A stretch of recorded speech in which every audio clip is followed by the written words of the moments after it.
We saw in the last video that an increase in expected inflation, so if inflation had been going up in the past, for example, and people started expecting inflation, can increase the Phillips curve. Another thing that can affect the Phillips curve is what are called supply shocks.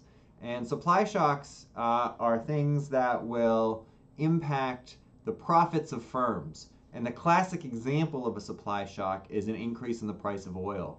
And we saw this a number of times in the 1970s. And interestingly, we saw again in the early part of this century with a big increase in the price of oil, but it didn't have the same effect, and we'll talk about why that might be. So, what happens when an important commodity increases in price?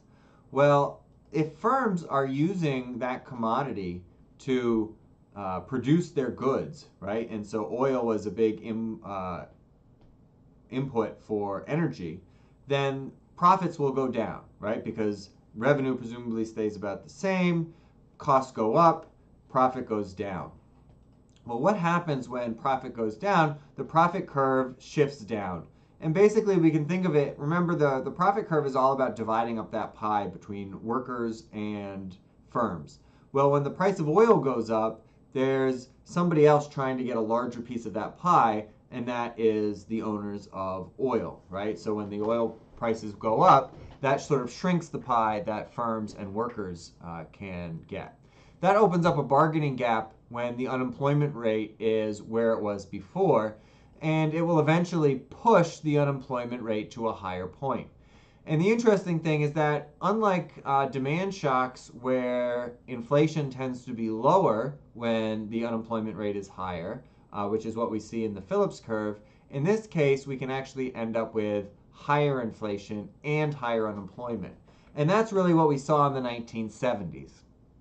So we see this first oil shock in the early 1970s, GDP growth fell, the unemployment rate went up, which is what we'll see on the next graph. Another oil shock in the late 70s, GDP growth fell again. This is the UK, but the US looks pretty similar. And then we had another oil shock in the early part of the 21st century, and we don't really see any drop in GDP until the financial crisis. And I think the main reason for that is twofold. One is that oil had become less important to modern industrialized economies by the 21st century compared to the 1970s. And two is that inflationary expectations were much better anchored. People sort of trusted the central banks more to keep inflation at that sort of 2% rate. So if we look at the unemployment rate in the UK, so this shows the unemployment rate and inflation, you can see, we don't really see this in Phillips curve very well. But what we do see is the unemployment rate going up in the first oil crisis, coming down, but then going up again, and then kind of coming down into a more stable area, the inflation rate anyway, in the 90s and 2000s. And we see the same thing in the United States.